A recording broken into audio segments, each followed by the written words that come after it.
Hey, what's up? Andrew Kramer here for VideoCopilot.net, and welcome to another very exciting, very in-depth tutorial in After Effects. So, what we're going to be doing is creating some interesting relighting, reflection, and refracting effects inside of After Effects.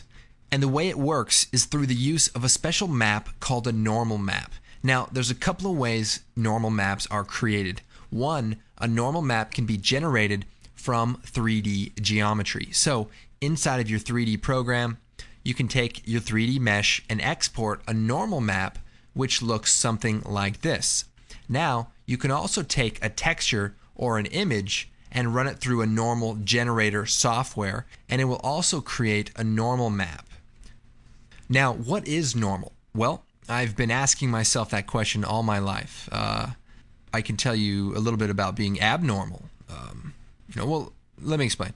We've all had imaginary friends growing up. Well, mine just happened to go to the same high school as me, and I never really understood what the big deal was, but apparently imaginary friends aren't that great at parking cars. There was this one incident where I was running late to school, and so I had Superman drop me off at the front and then, park the car. But he ended up driving straight through the front office and right into the lost and found area, which was interesting because I didn't even realize the car was missing until they told me they had found it in the lost and found. And on top of that, the car ended up being stolen. Apparently Batman didn't really borrow it from his friend Robin, and it's the last time I listened to that guy. But we're not talking about me. We're talking about normal maps, which is completely different. Basically, a normal map uses RGB values to describe the direction of the surface. So if we go back to the 3D normal, you can see that everything that's sort of pointing to the left kind of has a pink or red color, and everything on the right, more of a cyan, teal type of color. So without getting too technical, I'll just say that the normal map is going to allow us to create some really cool effects right in After Effects. And the great thing is how fast and responsive this works. So let's just take a quick look at what is possible. So now I've already set up a quick scene, but what you're seeing is 3D lights in After Effects relighting the mesh as if it were a 3D object.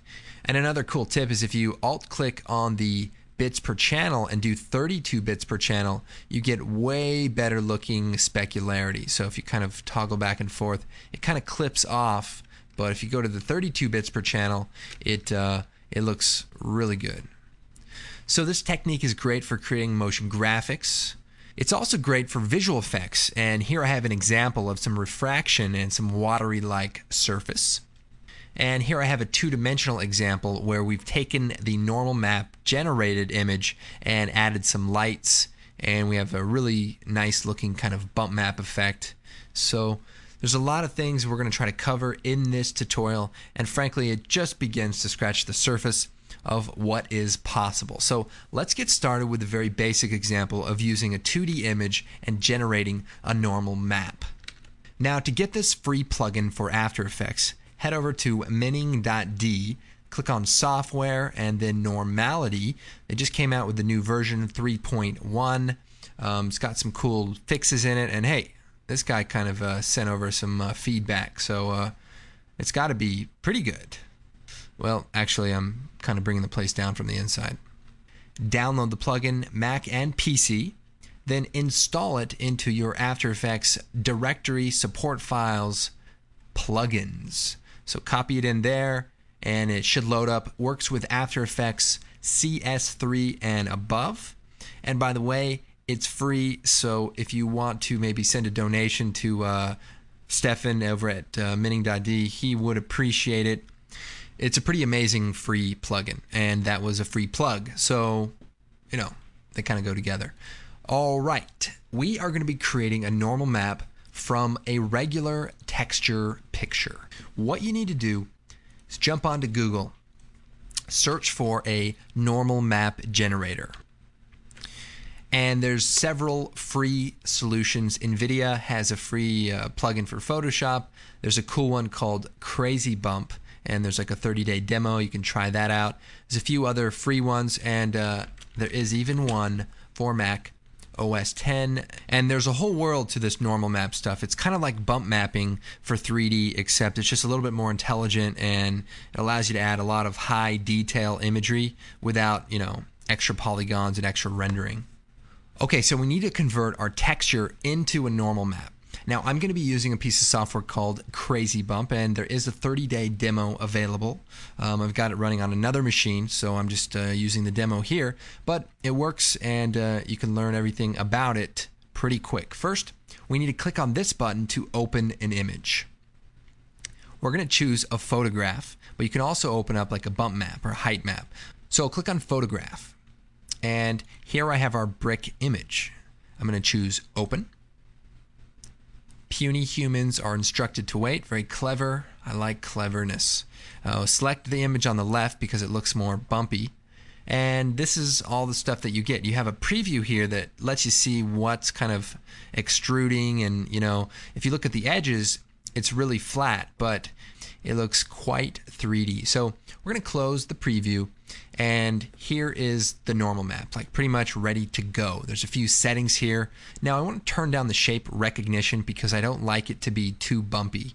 Now to export this, click on Save, Save Normals to File, and just save it off. Now just a quick tip, if you click on the tools here, you can actually batch process a sequence of images if you have a video or something like that. So that's pretty cool. For now, we're going to go ahead and close this and back inside of After Effects. So this is an After Effects tutorial, I promise. We've created our normal map and we've imported it, and now we're going to actually start doing something useful. Man, I've really wasted a lot of time already. Okay, let's create a new composition. We'll make it 10 seconds long, 864 by 486, and we'll call this 2D normal. And I'll hit OK. So we'll take our two textures, the normal and the original, and we'll bring it out. Now I'm going to scale it down here. Now we want to make sure the lights stay relative to our scene, so I'm going to pre-compose each of the textures. So layer, pre-compose, we'll choose OK, and then I'll select the normal, layer, pre-compose, and choose OK. So here's our normal and our diffuse. We want to put the diffuse or the original on the bottom. And one of the things that we have to do to make this work better is sort of get rid of the shadows in our texture. So we can do that a couple of ways. One thing I like to use is the shadow highlight filter. We'll uncheck the auto amount and turn up the shadow amount. So that gets rid of some of the darker textures. And we might also use an exposure setting.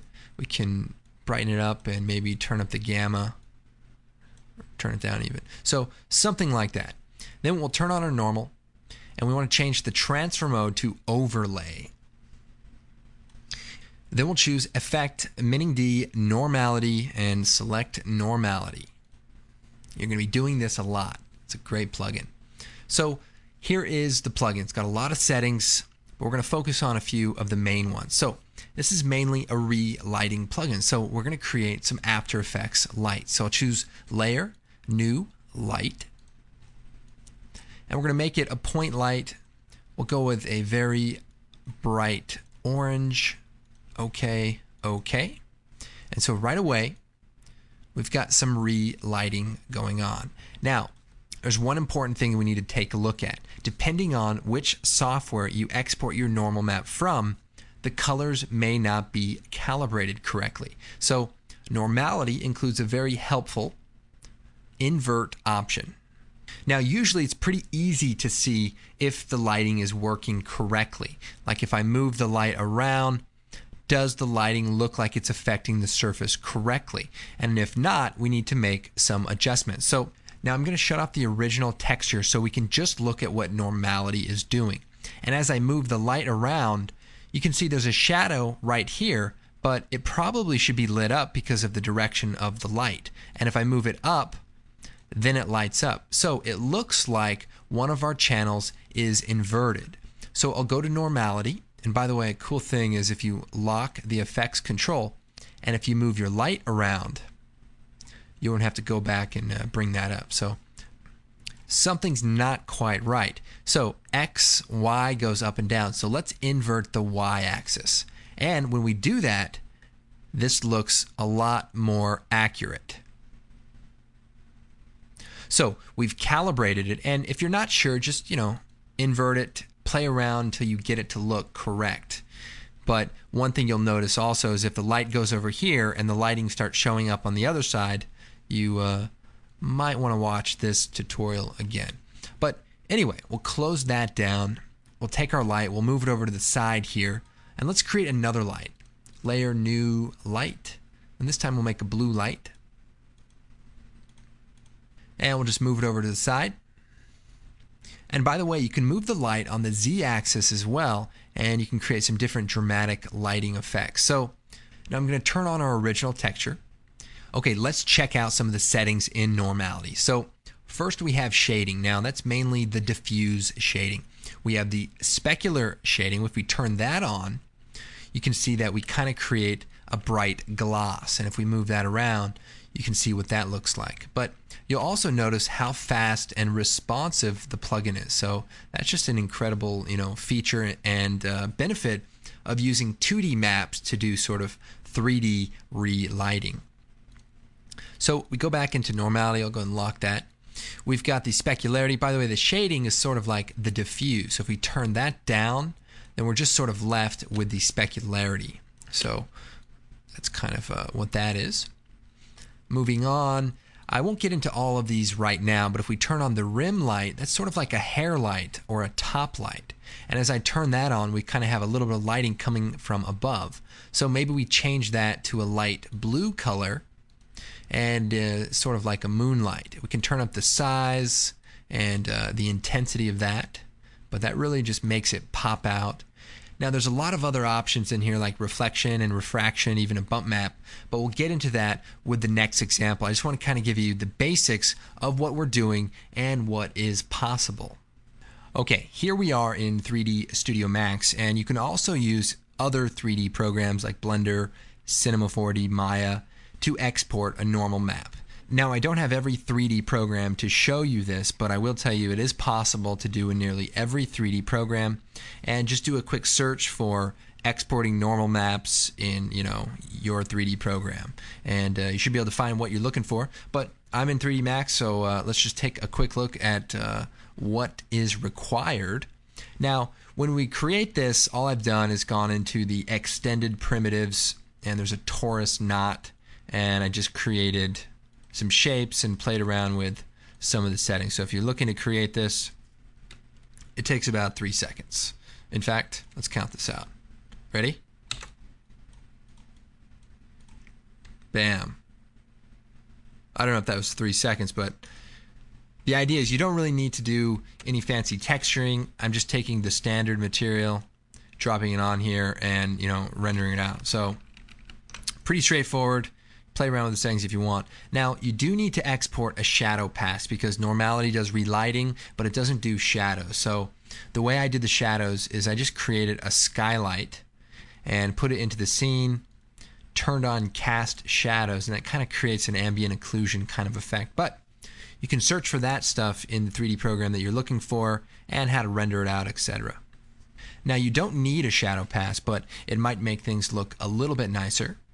So to render this out, I'm going to go into the render settings, and we're just going to render out a single frame. I'm going to choose Save File, click on Files, and we're going to use the RPF file name. And what's cool about that is if we go into the setup, turn to 16 bits and store alpha channel, and then make sure to check the normal pass, and we'll be able to use that in After Effects. Now if you use floating point color, you might want to turn that on as well. But anyway, I'll choose OK. And we'll call this not, and just click Save. Now I'm going to shut off the shadows so this renders quicker, but the normal pass doesn't take any time at all. Hit render, and that's how fast it goes. It's pretty much done. You can't see the normal pass here, but it is in the file, and we'll be able to access that in After Effects. Now you can render out the shadow pass separately by going into the render elements and adding it here, or you can just turn on this skylight, render it out, make sure to rename as like a shadow or something. And then re-render it. Now the shadows can take a little bit of time to render, but the result is pretty nice, very similar to an ambient occlusion pass. And just a quick note, I'm pretty sure in Cinema 4D you can export an RPF file and include the normal channel, but double check that, and if we find anything out, we'll post it on the site in the notes for the tutorial, and that way you'll know. So back to After Effects. There's something cool happening right now. It's almost like creating an interactive tutorial. So what I've done is I've posted an example of what we're going to be doing on the blog at videocopilot.net. And I posted an example, shared some information, and we've actually got some comments here. And what's cool about this is I can kind of see what people are concerned about, or what some of the possibilities are with this. And one person was wondering whether or not this replaces a 3D solution, or wouldn't you rather just do this in 3D? So I replied to him and just said, hey, it wouldn't replace 3D work, but instead it's a relighting solution for enhancing your render. So something to think about. It's such a cool thing that I can go on here and just listen to what people are saying and just get a lot of good information. So I'm really, really excited about that. And based on the comments, I try to work in some of those subjects into the tutorial. So really, really cool. Especially this one. I like this one a lot. It says, not very good. Anyway, I don't know. I mean, I'll try to work that in. Okay, so we've got our two RPF renders, the not and the not shadow, with a T at the end because I spelled it wrong. And we're going to bring those into the project, just import them. And then we're going to create a new composition. So we'll do 864 by 486, 10 seconds, we'll choose OK. We'll take the not, bring it out, and the not shadow and bring that out. Now we need to extract the normal map from this RPF. So what we're going to do is choose Effect, 3D Channel Extract, go in here and choose Surface Normals. Aha! So now we've extracted our normal map. Now there's a few things about normal maps, and depending on how you render them, you want to be concerned about, and that is sort of anti-aliasing and the lack of it here. So the edges can be a little bit sharp and possibly lead to some aliasing issues that need to be dealt with in various ways. For example, you may want to render out the normal map at, say, twice the resolution as needed, so that you can scale it down in After Effects, say 50%, and then it sort of starts aliasing the edges and makes it a little bit smoother to work with. Moving forward, I'm going to go ahead and turn on our shadow, and I want to hit S, and I'm going to scale it down to 50%. So we have our shadow, we have our not, which is actually our normal map now because we've converted it. And what I want to do is bring out the not RPF again, and this is sort of going to be our diffuse channel. So when you export out of your 3D program, if you bring the diffuse pass, it can contain your texture without any lighting or shadows, and you'll be able to combine them in After Effects. So the shadow pass, we're going to go ahead, change the transfer mode to multiply. Turn that on there. Now we might see a little bit of aliasing, and what we can do is go down to the diffuse, or sort of like the original, and go to layer, layer style, inner glow, and then go in there and then set the blending mode of it to normal and change the color to like black, and actually turn the size all the way down to 0. And what that does is sort of tints the edge so that we don't actually see it. And there's just little things like this that are going to really make this work a lot better. But let's focus on normality and all the cool things that we can do with it. So first thing, I'm going to create a new light, and we'll make a blue point light. We'll choose OK. And then I'll go to our normal pass, we'll turn it on, and we're going to set the transfer mode to overlay. So I want to go with overlay there.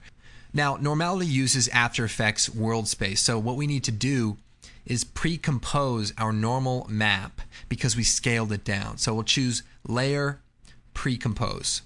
Now, if all your layers are already the right size, you shouldn't have to do this. And just to keep things in sync, I'm going to go ahead and pre-compose the other layers as well. And we'll choose OK and pre-compose and choose OK. So we'll switch this back to multiply. So we set up our stack again, and we want the normal map to be set to overlay. Then we'll choose effect, normality, and right away we can see that our light is relighting our scene. So let's hit AA on the light, and we'll turn up the intensity. Now we're starting to see a little bit of aliasing, but let's see if we can address that. We're going to go into the normals, and we're going to set the alpha to the diffuse comp. So usually your diffuse pass has an alpha channel and your normal pass doesn't. So by setting the alpha channel of the diffuse pass, you'll be able to create some transparency and work with the image a lot better. So right away that takes care of a lot of the issue. And the other thing that you can try is using a simple choker on some of the layers, and that might also help to kind of clean that edge up a bit. Now we'll go ahead and create a background layer. So layer, new, solid. Make this red. Doesn't really matter what color, actually. We're going to add a ramp.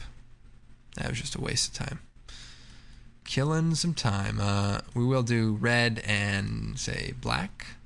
I'll set this to radial. So kind of like a little bit of lighting, and we'll put that on the bottom. All right, let's select the normal channel. I'm going to go ahead and lock it so that it stays here. And I want to play around with some of the settings. We want this to look really shiny and crisp. So we'll go here and turn on the specular. So there we have kind of a hot spot from our light. Very nice. And we're going to turn down the shading and turn up the specular and turn down the spread. So the spread makes it look more or less shiny. And you can kind of see what's going on there.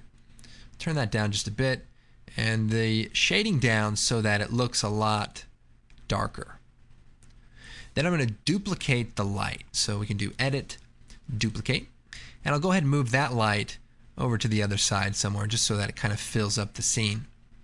Now the other cool feature that we looked at earlier was the rim light. So we'll turn that on. So it kind of creates a hair light, and we'll make it red. And we'll turn up the size so that it's really covering our image. And the other thing we want to do is add a reflection.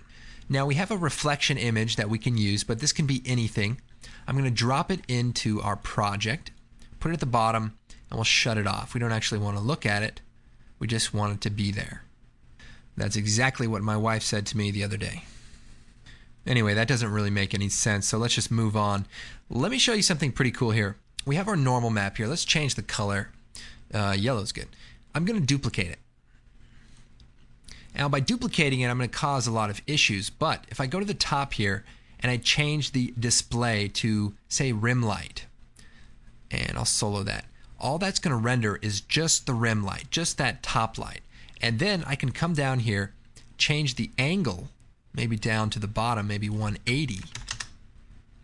And then I can composite that on top again. So if we set this to, say, add or screen or something like that, then I basically blended in another element,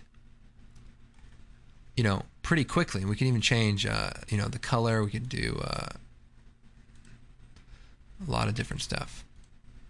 But the point is, it's kind of a fun way to mix elements and layers by being able to select them individually. Say I wanted to control just the specularity. Well, I can take that copy. We'll put it on top here, and we'll change it from rim to specular. And if we solo it, we just have those highlights. Well, check this out. We can add a nice stylized glow effect and maybe turn that up nice and bright. And, this is an improv. I didn't know I was going to do that, but I did. It's not great, but it's okay. So we've added an effect just to that glow without having to do any special masking. And then also, as we move the lights around, that glow is going to follow wherever that bright stuff goes.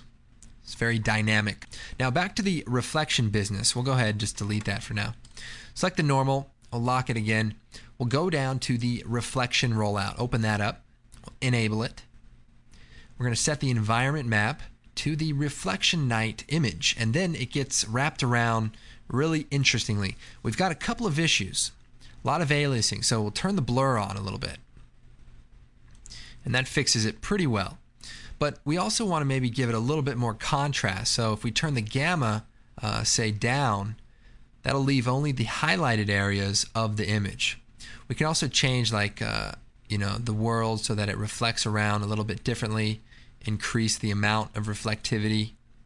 And we can even animate these. So say we've got a logo treatment and we just want to have a little bit of a gloss or a gleam running across the surface. That's a quick way to do it. Now I've got another reflection image that we can try. So if we go down to the bottom here, we have this reflection night image, but I have this other one called reflection evening, and let's bring that, hold down Alt and replace that one. And that way we just start with a completely different reflection image.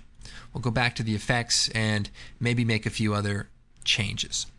So one of the things that I love is the Fresnel setting. So it's not Fresnel, which I'm sure I've called that in the past, but it's actually Fresnel. So what I'll do is turn the Fresnel up just a little bit, and that makes everything kind of go away. But if I increase the depth right here, you can start to see the reflection start bleeding in around the edges.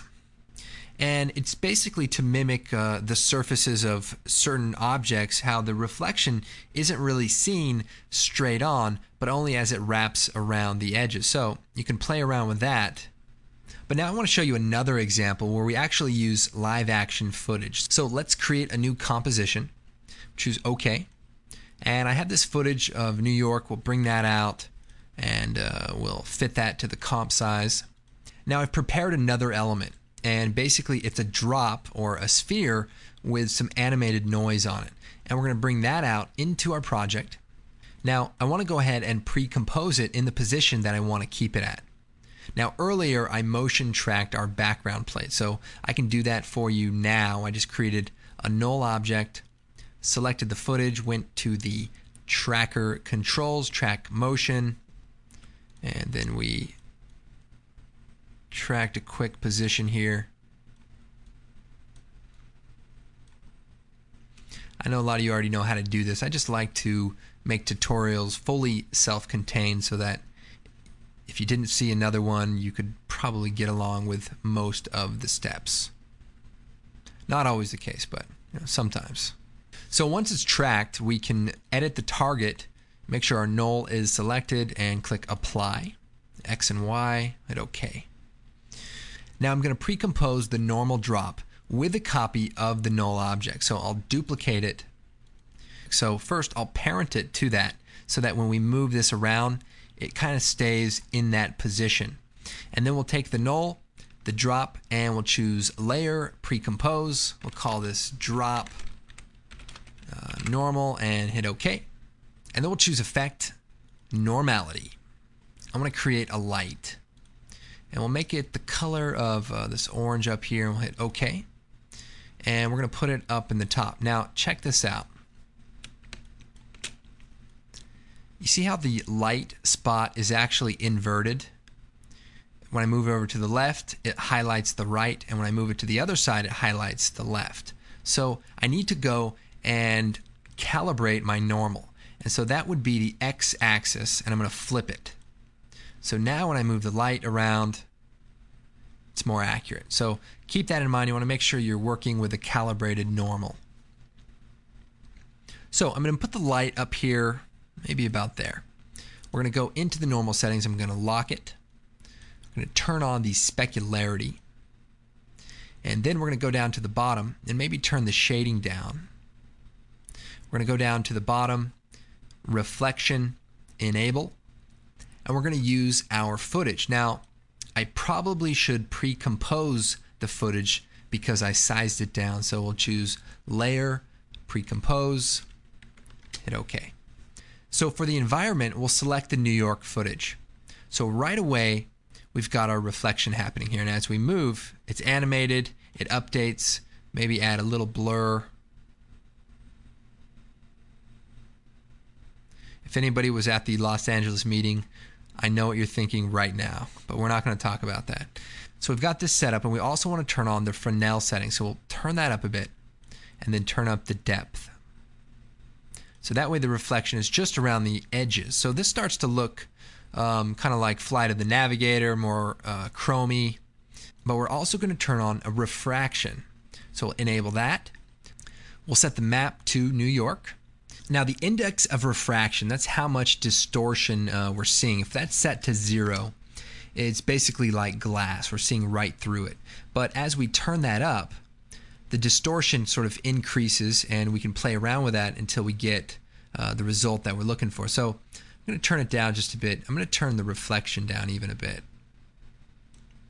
And the other thing I want to do with the refraction is I want to turn up the Fresnel, but I want to do it a little bit differently. So instead of being around the edges, I'm going to set the depth to a negative number so that it only pops in the front and in the middle. So that way it's as if we're looking through it, and it's kind of like a lens. And we can turn the refraction amount down, maybe the gamma down just a bit. I'll turn up the amount. Let's see. So we're just sort of tweaking the settings. And I'm also working probably in 32 bits per channel still. And if we undo that, it can sometimes be a little bit easier to work. Now for most things, you want to make sure to work in at least 16 bits per channel so that you don't get too much noise or banding inside of the image. But so that looks pretty good. Let's go ahead and maybe add a quick shadow to the surface. Also, if we go into the drop here, we can animate it as I did earlier, and it'll update. And the thing about pre-composing is any animation you do in here is important, because if you do it in the other comp, it won't pay attention to the position of the world. So if we go in here and we look at this, so as it comes down, the angle at which it reflects the world is changing in a realistic way. So that's why you want to work with it inside of the pre-comp. We'll go ahead and maybe even scale this down a bit. Cool. And as for that shadow, we can just create a black solid, add a quick mask, go to the feather settings and turn that up. F4, make it a 3D layer, and then we'll rotate it, move it underneath it here. We can set the transfer mode to, color burn, maybe classic color burn, and then turn the opacity down. Maybe just multiply is fine. And then we're going to parent the shadow to the null object. And then it will stay on the surface there. And then you can fade it out and maybe even scale it so that it kind of grows on and fades in. And the other thing we can do is if we duplicate it and maybe scale it down even more, kind of create a more realistic kind of shadow. So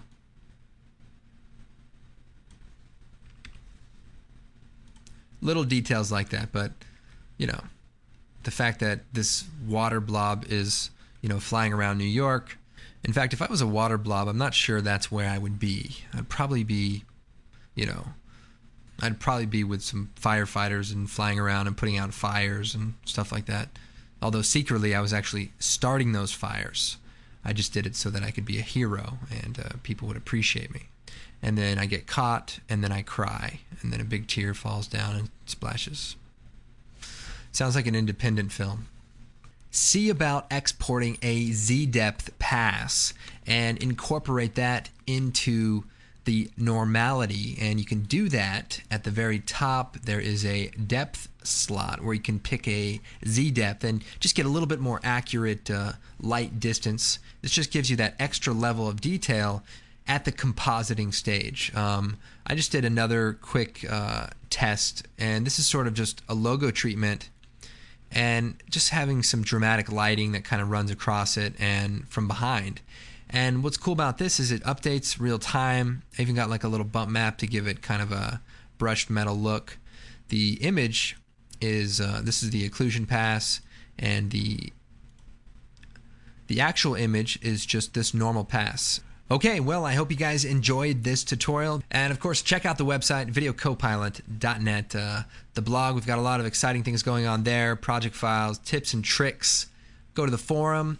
If you want to start using Normality, you've got some questions or whatever, post it in there. We'll see what we can do. There's a lot of great people in there that are ready and willing to help. Don't forget about the After Effects basic training. If you're new to After Effects or you know somebody who wants to get into it, send that to them. They will appreciate it. And last but not least, Video Copilot products. We've got a lot of great products available.